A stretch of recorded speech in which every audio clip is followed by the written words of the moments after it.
Hi everyone, Sajid Amit here and welcome to another video on the Amplify Audiophile show channel.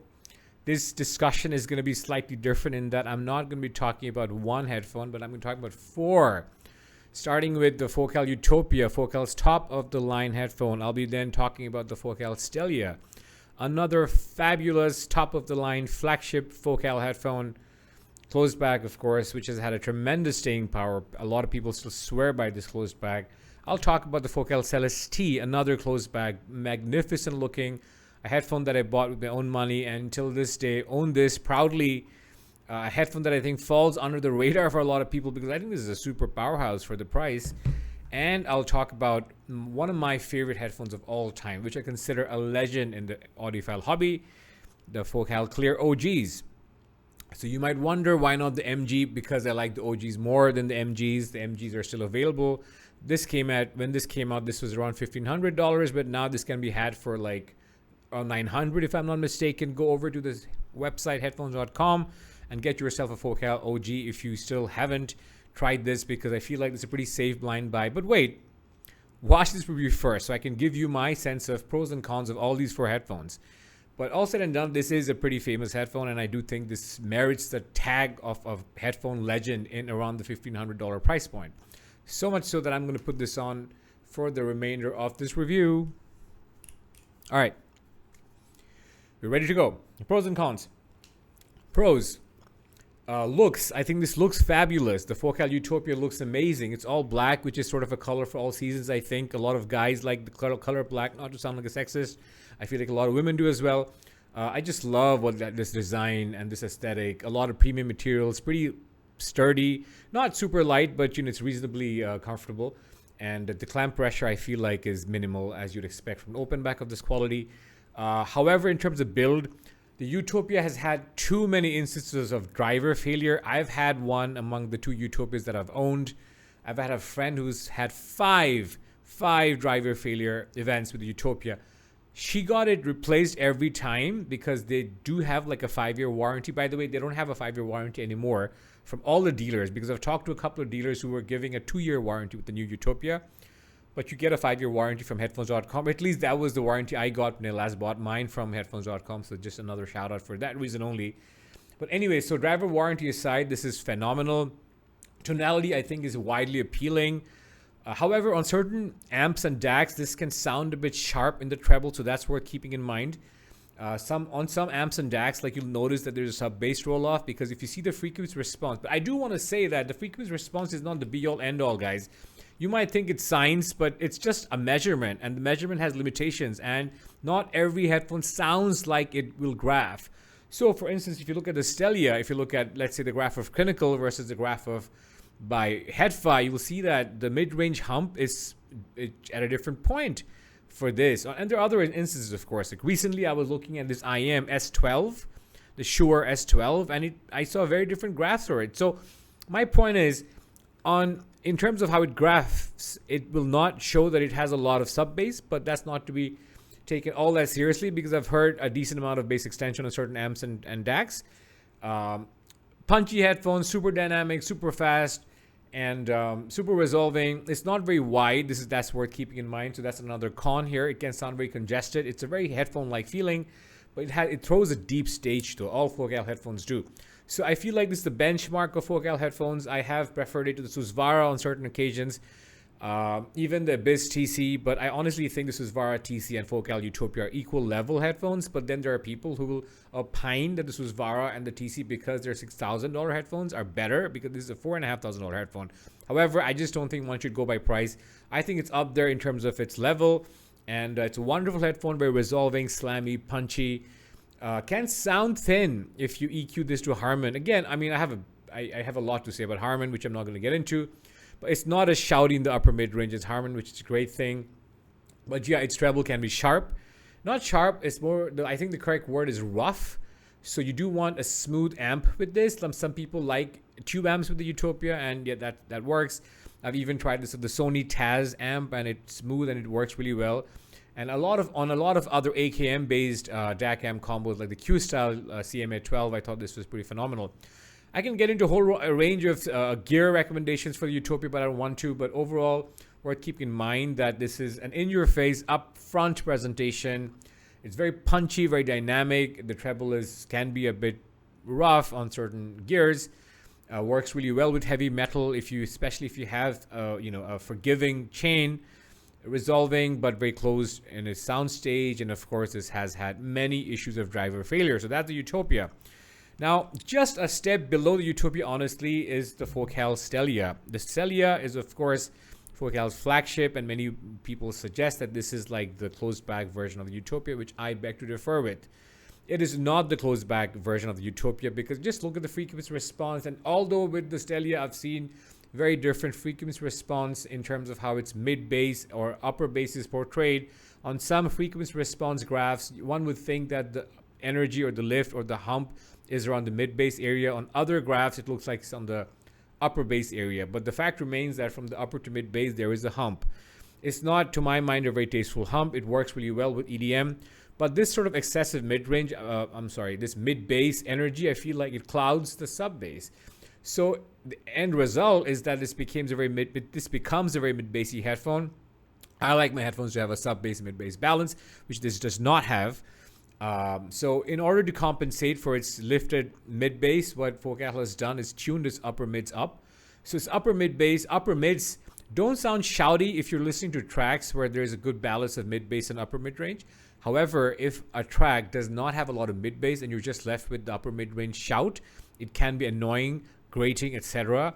There's a bit of a peak around 6K, which can be EQ'd out, and of course certain gears can also handle this. I do prefer slightly more analytical gears with this overall, because I feel like the mid-bass energy or the mid-bass hump is not to my liking.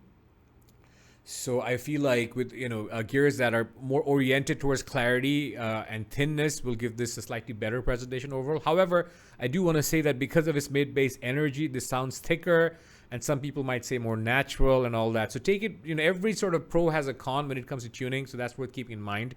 Technical performance-wise, it's phenomenal for a closed back. It's crazy resolving. It's wide even. The imaging is magnificent. Like, none of these are Utopia level, but just a notch below.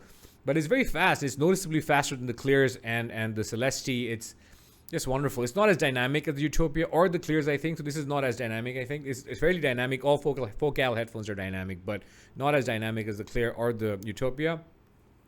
But overall, it's a wonderful headphone. I think, if you can deal with the mid-bass energy and this upper mid sort of forwardness, which like I said, cancel each other out on tracks that token both sets of frequencies. But on tracks that do not token the mid-bass frequencies, you'll be left with somewhat of a shouty upper mid.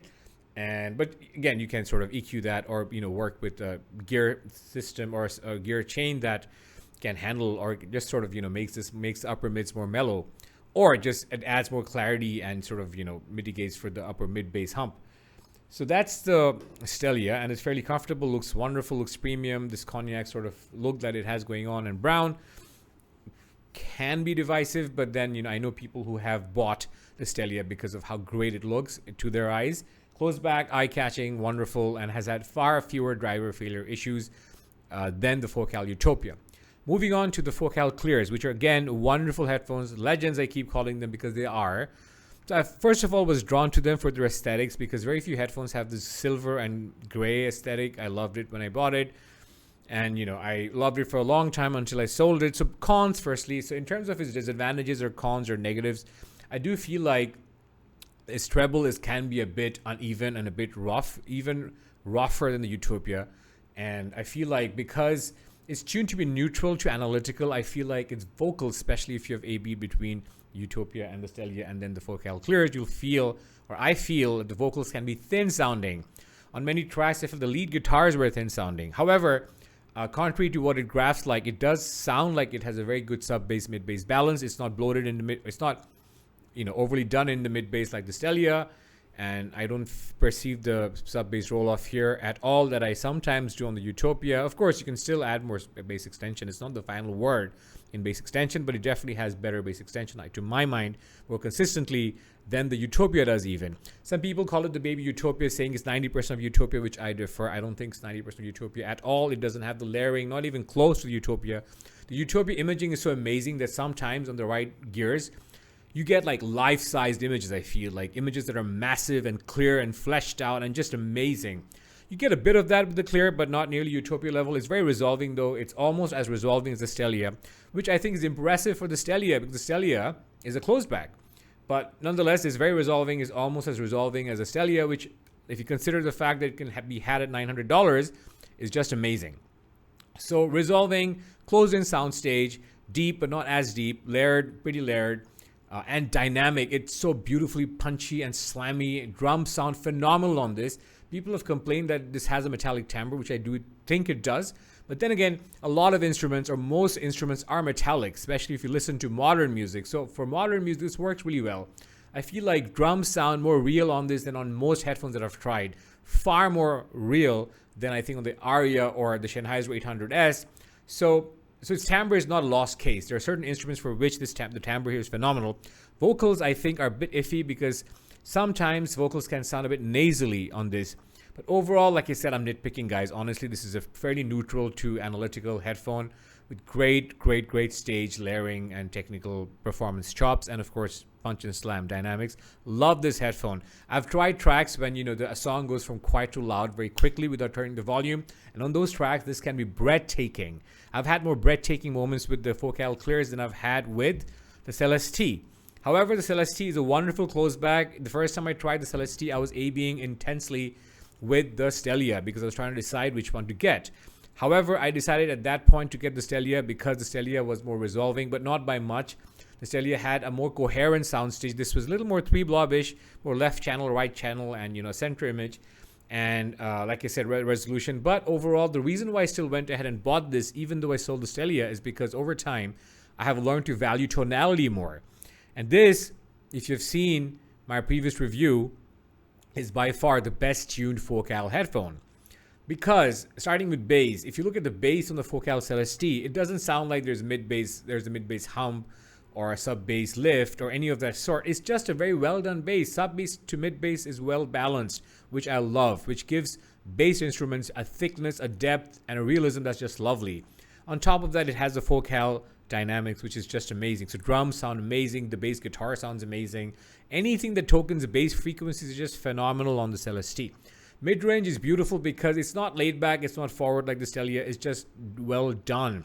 It's ever so slightly recessed compared to Harman, which is a blessing because I feel the Harman upper mids are shouty.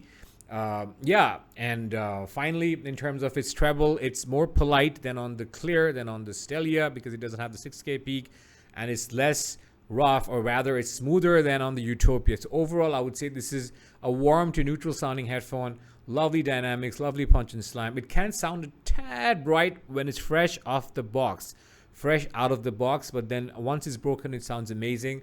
I have tried it with warmer systems and more clinical, cooler systems in terms of source gears, and I've loved this equally on everything. It's not as resolving as a Focal Clear, but the difference is not significant.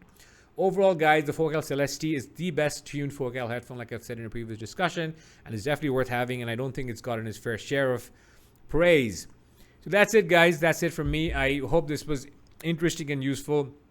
I have tried to cover my favorite four Focal headphones in one review in case you're considering buying any of the four. And if you want to continue the discussion, feel free to knock me on HeadFi or by comments, and I'd love to engage in conversation. If this was useful, do give it a like. Subscribe to my channel if you have not, and I'll see you in my next one. Bye-bye.